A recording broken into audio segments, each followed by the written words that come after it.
Ako voliš satove, zaprati kanal Sat i stil, jer danas pričamo o satu koji je osvojio Mont Everest.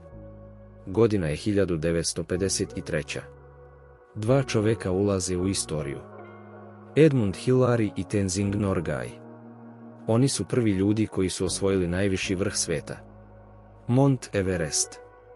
Ali malo ljudi zna da se tada desila i jedna velika bitka među brendovima satova. Rolex je poslao svoje Oyster satove ekspediciji jer su htjeli da dokažu izdržljivost u ekstremnim uslovima. Ali sat koji se najčešće vezuje za prvi uspešan uspon na Everest nije Rolex. To je bio Smiths Deluxe. Smiths je britanski brend koji je napravio sat posebno spreman za hladnoću, visinu i pritisak. Na temperaturama ispod nule, sa manjkom kiseonika i brutalnim uslovima, mehanički sat je morao da radi savršeno. I zato je Smiths postao jedan od najzanimljivijih zaboravljenih pobjednika u istoriji satova. Te godine, na krovu sveta, jedan sat je dokazao da mehanika može sve.